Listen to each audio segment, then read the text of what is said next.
마태복음 9장 35절로 38절 말씀.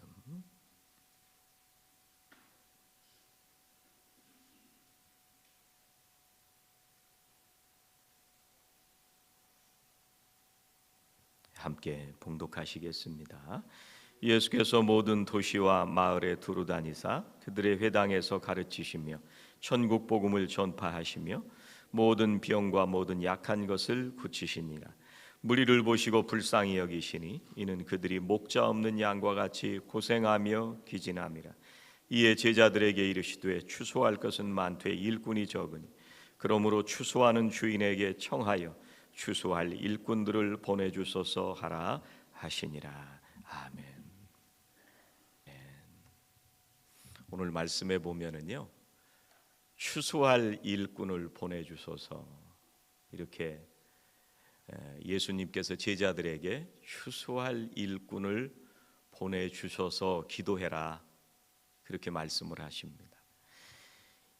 이 추수라는 단어가 들어가면 요즘은 굉장히 좀 조심스러운 단어입니다.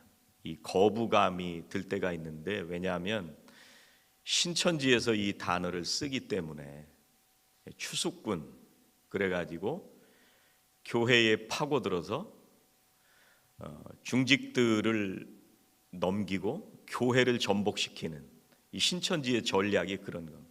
그 사람들을 추수꾼이다, 이런 얘기를 하기 때문에 우리가 거부감이 들지만, 오늘 성경에 예수님께서 추수할 일꾼을 보내주셔서 오늘 이 시대를 살아가는 우리들에게 이게 굉장히 중요한 얘기입니다.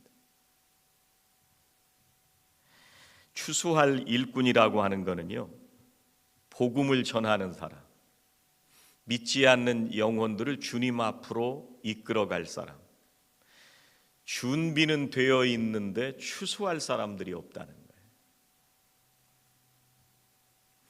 제가 어렸을 때 전도하던 수많은 전도하는 방법들이 있었던 기억이 납니다. 아마 여기 계신 분들도 그런 전도를 해보셨으리라고 생각이 되는데, 거리에 나가서 직접 전도지도 주고 주보도 주고 하면서 지나가시는 분들에게 전도를 하기도 합니다. 또 어떤 때는 마트 앞에 가서 찬양도 하고 전도도 하잖아요. 어떤 때는 지나가다가 아무 집이나 문을 두드리고 그리고 전도할 때도 있었습니다. 시장에 나가서 전도해봤던 그런 경험들도 있습니다. 그런데 지금 이 시대는요, 이런 형태가 어떻게 보면 사람들에게 거부감을 주기 때문에 이게 잘 맞지 않는 방법입니다. 그래서 어떤 형태로 바꿨느냐 하면, 개인적인 관계를 잘 만들어서, 그래서 믿지 않는 사람들과의 관계를 만들어가면서 전도하는 그런 방법이 요즘 하고 있는 전도의 방법입니다. 뭐 전도 폭발이니 뭐 여러 가지 방법들이 굉장히 많이 있지만, 고구마 전도니 뭐 굉장히 많은 방법이 있지만, 이것도 한참 전에 10년, 20년 지나간 얘기들이죠. 지금은 어떻게 하는 거냐면, 믿지 않는 사람들을 잘 섬겨서 그 사람들하고 밥도 먹고 커피도 마시고 잘 하다가 어디로 데리고 오냐면 속회로 데리고 오는 겁니다. 대번에 교회를 데려오려면 거부감을 느낍니다. 물론 옛날에 교회를 다니다가 안 다니는 사람들은 대번에 교회를 데려와도 상관이 없지만, 예수를 믿은 적이 없었던 사람들은요, 교회에 대변해 오기가 굉장히 어색한 문제입니다. 그래서 커피 마시고 밥 먹고 친해지다가 속회에 데리고 가는 거예요. 그래서 거기서 7, 8명, 때로는 10명, 12명이 모여서 가깝게 식사도 하고 교제도 나누고 반갑게 그 안에서 사랑의 교제를 나누다가 자연스러워질 때 교회로 초청을 하는 거예요. 이런 방식이 요즘 전도하는 방식이죠. 그래서 저는 우리 교회 성도님들이 속회를 통해서 전도해 보시라고 말씀을 드리고 싶습니다. 그래서 저녁 먹는 자리에 우리들끼리만 밥 먹지 말고 자연스럽게 우리가 기도하고 있는 믿지 않는 사람들을 전도하는 그런 자리도 삼아 보시면 좋겠습니다. 속회 전체가 이런 일들에 관심을 가지고 기도할 때 그분의 마음이 변해가는 것을 경험하게 됩니다. 이런 얘기들이 굉장히 낯설게 들리시죠? 한 수십 년을 일평생 동안 교회에서 신앙생활을 하셨지만 이런 얘기하면 좀 낯설게 들리실 거라고 생각이 되는데, 그런데 이게 해보면 진짜 효과가 있습니다. 그동안 안 해보셨던 분들은 이런 방법으로 잘 해보시고, 이런 방법이 요즘 이 시대에 추수할 일꾼을 찾으시는 주님의 부르심 앞에 전도하는 방법이구나 하는 것을 생각을 좀 해보시면 좋을 것 같아요. 개인적으로 알게 된 분들의 이름을 속회에다가 꺼내놓고 속장님들은 그걸 받아서 저에게 주시거든요. 그래서 그 기도 제목을 속장님, 인도자님들에게 제가 전해드리고 함께 기도하고 있습니다. 그 기도를 통해서 변해가는 걸 우리가 함께 경험을 해봐야 됩니다. 오늘날 수많은 교회들이 있는데요, 큰 교회도 있고 작은 교회도 있습니다. 건물이 있는 교회도 있고 없는 교회도 있습니다. 교단도 장로교, 침례교, 성결교, 감리교 굉장히 많습니다. 교회의 형태는 굉장히 많고 거기 모이는 분들도 다양하지만 목적을 잃어버리면 교회가 아닙니다. 겉보기에는 모든 걸 갖추고 있는 교회인 것 같지만 안으로 병들어 있는 교회들이 얼마나 많은지 모릅니다. 우리도 영혼을 살리는 이 초점을 잊어버리는 순간 우리는 병들어갈 것입니다. 건물도 있고 외형은 멀쩡한데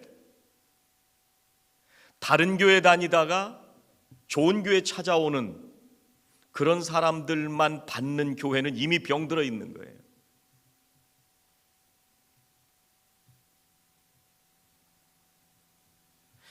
그 안에 어떤 형태와 어떤 사람들이 모이든지 간에 사람을 살려서 제자로 삼아가는 그 일이 이루어지지 않으면 그 교회는 죽은 교회입니다.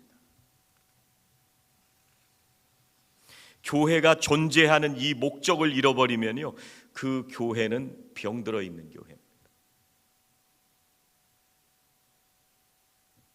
이걸 하는 사람들이 이 시대에도 여전히 많지가 않습니다.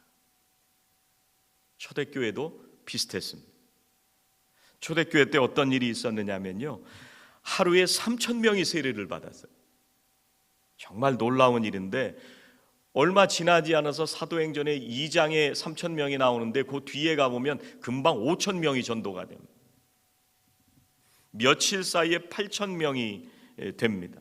이게 2000년 전에 예루살렘 인구가 몇 명이냐, 대개 이제 3만 명이다. 이게 남녀노소 다 합쳐서.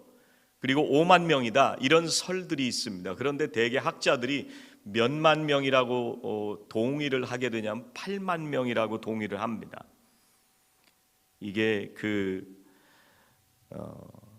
허셜 샹크스라고 하는 사람이 예수의 형제라고 하는 책에서 8만 명 정도 된다고 추산을 했습니다.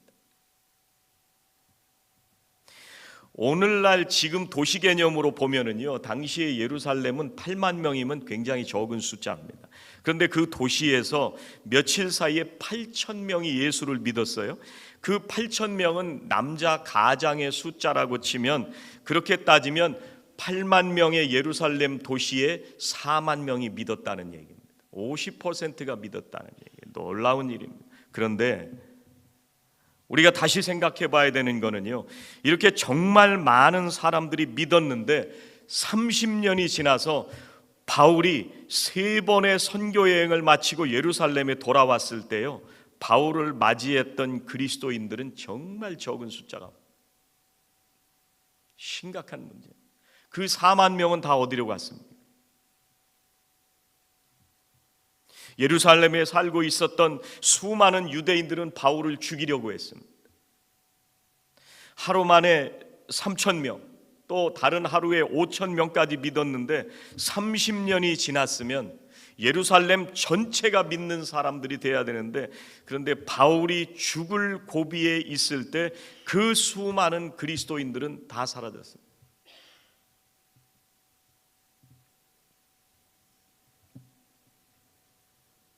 생각을 해보면은요, 예수를 믿겠다는 그 수많은 사람들이 30년이 지나서 볼 수가 없었다.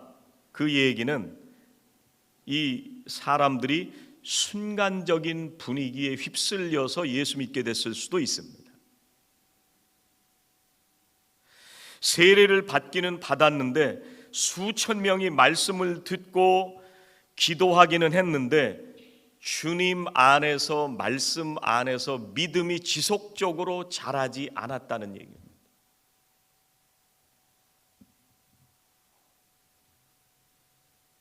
사도행전 2장 41절에 보면은요, 오순절날 성령 강림 사건이 있은 다음에 제자들이 그 경험을 하고 나가서 복음을 전하기 시작했습니다.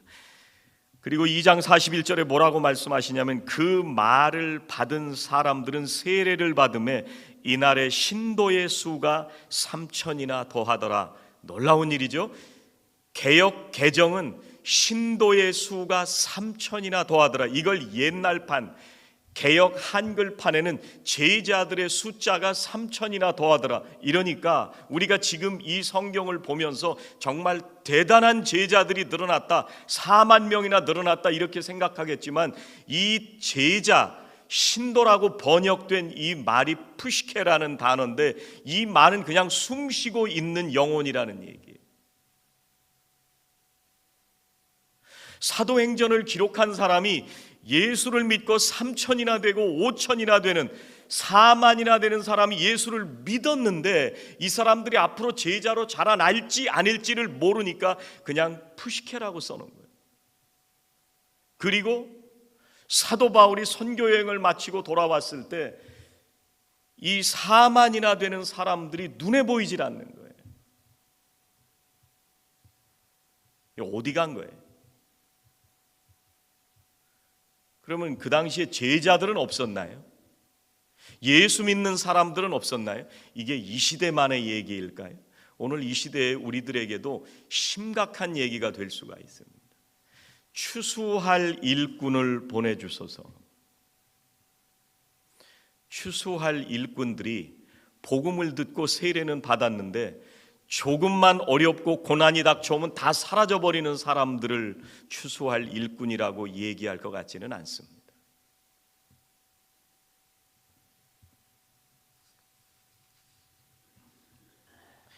예수를 믿는데요, 우리가 수많은 방법으로 예수를 믿을 수 있지만 분위기에 휩싸여서 교회를 올 수가 있습니다.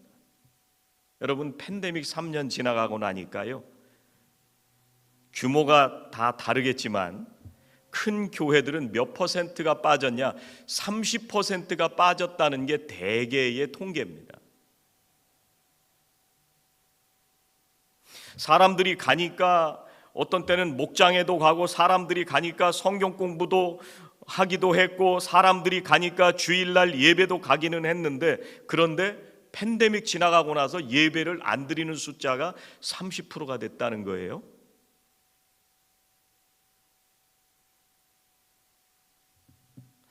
주님께서 한 사람의 제자를 필요로 하시는 이 시대에도 동일합니다. 세상을 살리고 영혼을 살리는 주님의 도구로 쓰임받는 사람으로 우리들이 자라나야 되는 거죠.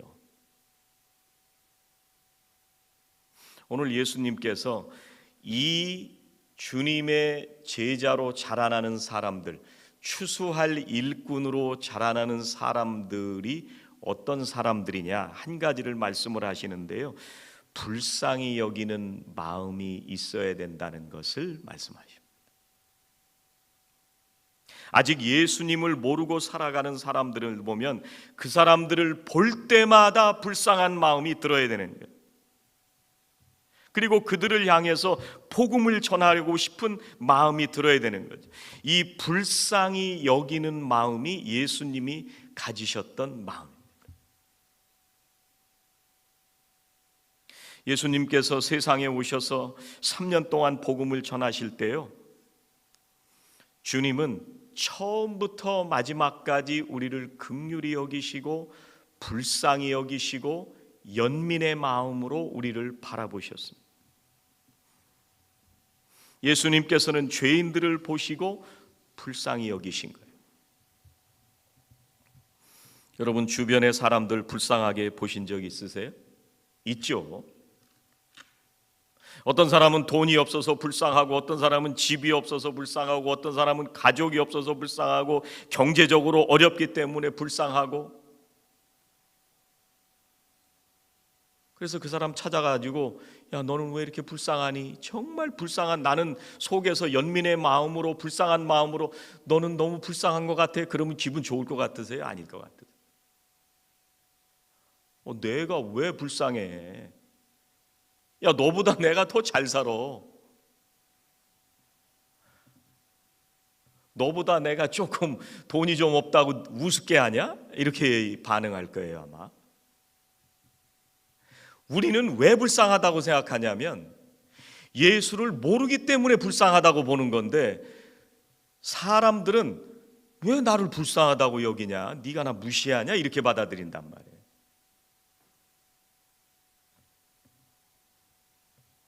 그런데 우리가 불쌍하다고 생각하는 사람들은 예수를 믿고서도 계속 열등감 속에 사는 사람들, 예수를 믿고 믿음이 계속 그 자리에 있는 사람들, 예수를 아예 모르는 사람들은 말할 것도 없고,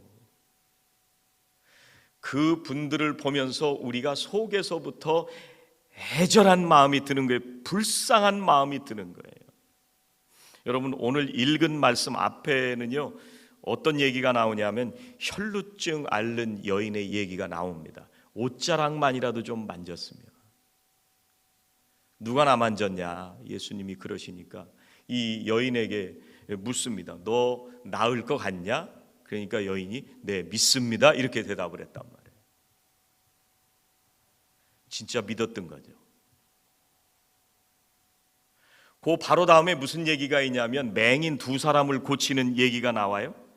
너 내가 내 눈을 고쳐줄 거라고 믿느냐? 그랬더니 이 두 사람의 맹인이 네, 믿습니다. 이렇게 대답했단 말이에요. 눈은 안 보이는데 예수 믿는 사람이 불쌍할까요? 눈은 떴는데 예수 안 믿는 사람이 불쌍할까요? 이런 얘기예요.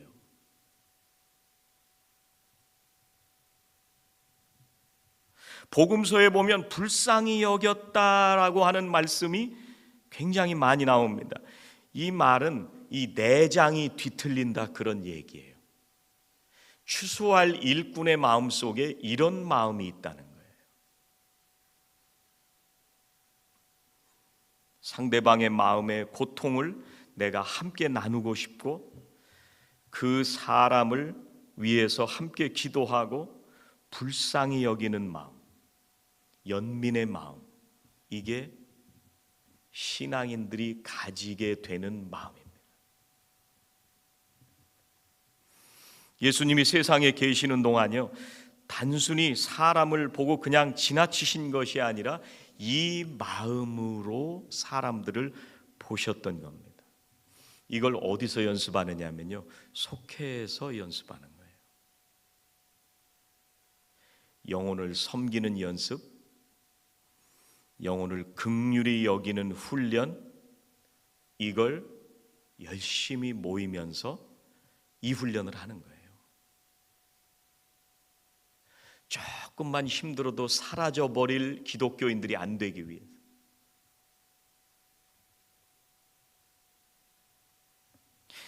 우리가 말씀의 눈으로 바라보면은요, 안타까운 영혼들이 너무나 많습니다.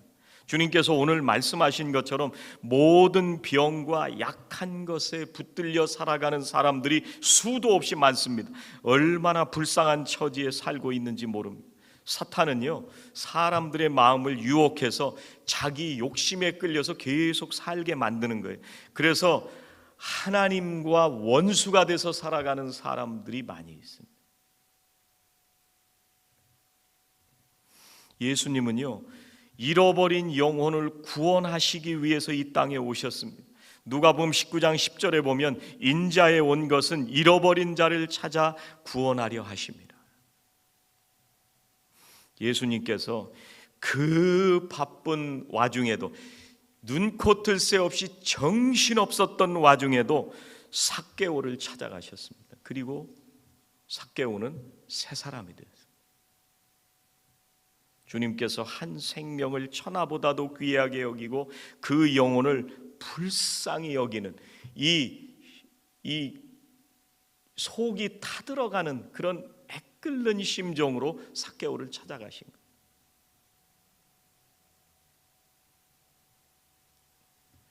(35절) 말씀해 보니까요, 주님께서 어디를 다니시면서 전도를 했냐면 도시와 마을을 다니셨다. 모든 도시와 마을을 다니셨다. 구분 없이 다니셨다는 얘기, 사람 가리지 않고 다니셨다는 얘기. 예수님을 모르는 그 불쌍한 사람들에게 주님께서 찾아가셨다는 거예요. 어떤 분들은 그런 얘기를 하시는 분들이 있어요. 목사님, 저는 누구를 전도하고 싶은데 그 사람은 저하고 사는 환경이 달라서 전도를 못 하겠어요. 그렇게 말씀하시는 분들도 있습니다. 그런데요, 여러분, 우리가 살아가는 모든 환경을 통해서 주님께서 우리를 추수할 일꾼으로 써주십니다. 부유한 환경에 있는 사람들은요, 비슷한 환경에 있는 사람들하고 말이 통합니다. 엔지니어들은요, 만나면 할 얘기가 많습니다. 말을 안 해도 이 사람이 직장에서 무슨 고생을 하고 있는지를 알기 때문에 마음이 그냥 통하는 거예요. 그래서 자연스럽게 대화가 이어져 가는 거죠. 어떤 분들은 혼자 되신 분들이 있어요. 나는 전도를 못하겠다 생각이 들지만 주변에 보면 나와 비슷한 형편에 있는 사람들이 있어요. 말 안 해도 아는 거예요. 우리가 있는 이 모든 환경들은 주님께서 나를 추수할 일꾼으로 보내시기 위한 모든 환경입니다.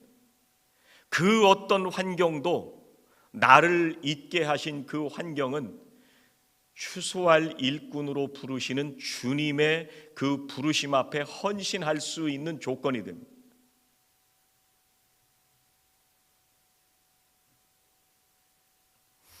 이번에 단기 선교 그 얘기를 단톡방에서 계속 얘기를 하는데 파이프 연결하는 얘기가 나왔어요. 가스를 어떻게 연결하냐? 그랬더니 최기현 목사가 내가 그거 하겠습니다. 왜냐하면 최기현 목사가 프로페인 가스 컴퍼니에서 일한 경험이 있는 거예요.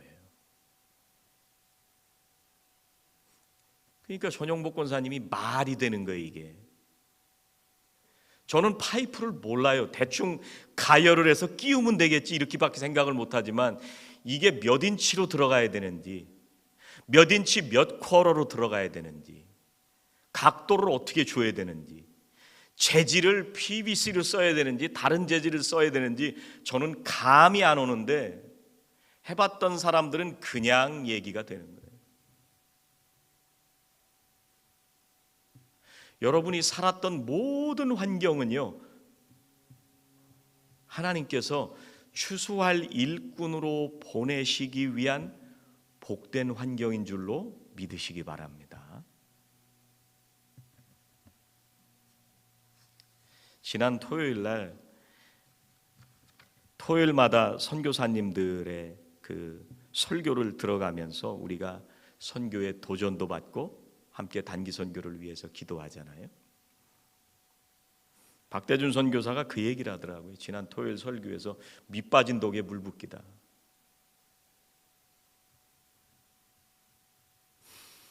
장두훈 목사님이 돌아가신 그때부터 지금까지 20여 년이 지난 거예요. 아마 98년, 99년부터 제가 뉴욕에 있을 때 장두훈 목사님을 만났을 때부터 생각을 하면 더 됐어요. 23, 4년 된 거예요.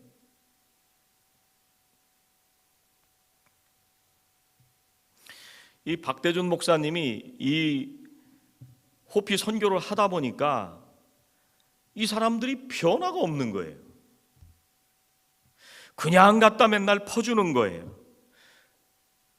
그 메사에서 자기들 그 댄스 하는 날이 있어요. 파티하는 날. 그 날이 되면 교회를 안 나온대요. 다 거기 간다는 거지.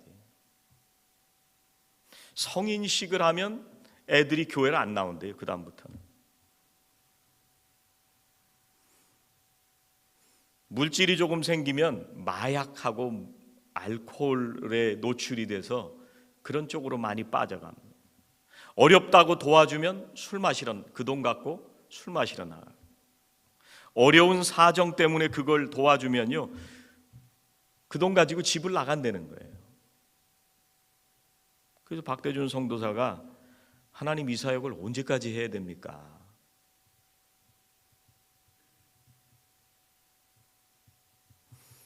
그러는 가운데 깨달은 것이 내가 가진 것으로 주님의 일을 하는 게 아니라 주님이 날마다 넘치도록 부어주시는 은혜로 사명을 감당하는구나.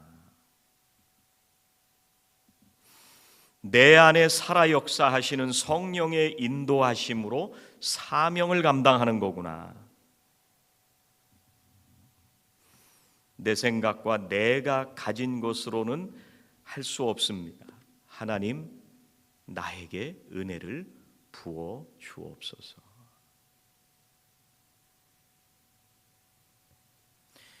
그런데 시간이 흘러서 20여 년의 시간이 흘러서요, 장두훈 선교사님이 선교를 시작한 그때부터 지금까지 변화가 없었느냐? 분명히 변화가 있었다는 거예요.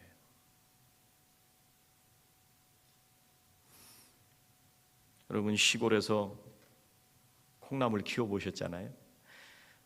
진짜 밑 빠진 독에 물 붓기죠. 매일 부어봐야 이거 밑으로 줄줄줄줄 빠지잖아요. 여러분, 난 키우시면 물 주면 훅 하고 빠져버리잖아요. 우리가 하는 이 모든 헌신과 수고와 기도와 눈물과 사랑과 땀이 헛된 것 같은데, 그런데 그게 시간이 지나가고 나니까 하나님께서 역사하셔서 놀라운 기적이 일어나기 시작하는 거예요. 이 시대에 변함없이 믿음을 지키고 주님 부르심에 헌신하면서 추수할 일꾼을 찾으시는 주님의 그 부르심 앞에 우리가 서야 할 때입니다.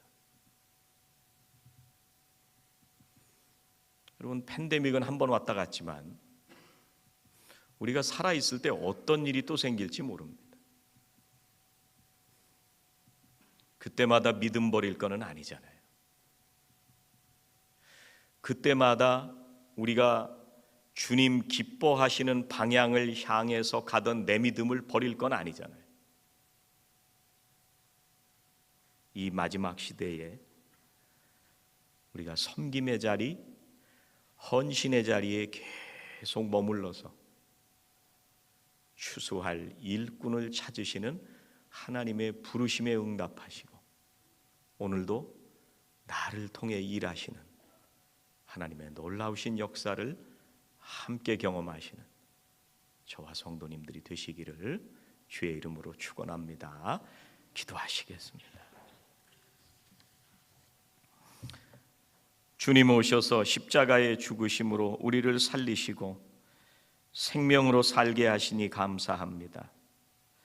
속회를 통해서 또 말씀을 통해서 주님의 제자로 조금씩 신실하게 주님을 닮아가게 하시니 감사합니다. 초대교회에 4만이나 되는 사람들이 예수를 믿었지만 시간이 흘러감에 따라 믿음을 잃어버리고 살았던 것처럼 주님, 우리들의 믿음이 퇴보하지 않도록 우리가 다시 한번 하나님을 붙들기 원합니다. 말씀을 붙들기 원합니다. 주님의 제자로 성장하기 원합니다. 생명을 살리는 거룩한 사명 감당하기 원합니다. 주님, 이 시간 결단하고 헌신하기 원할 때에 내가 좋아하던 것들, 내가 버리지 못하고 사랑하는 세상의 것들보다 하나님의 말씀이 우선이 되게 하시고 한 영혼을 불쌍히 여기는 마음이 생겨나게 하여 주시옵소서.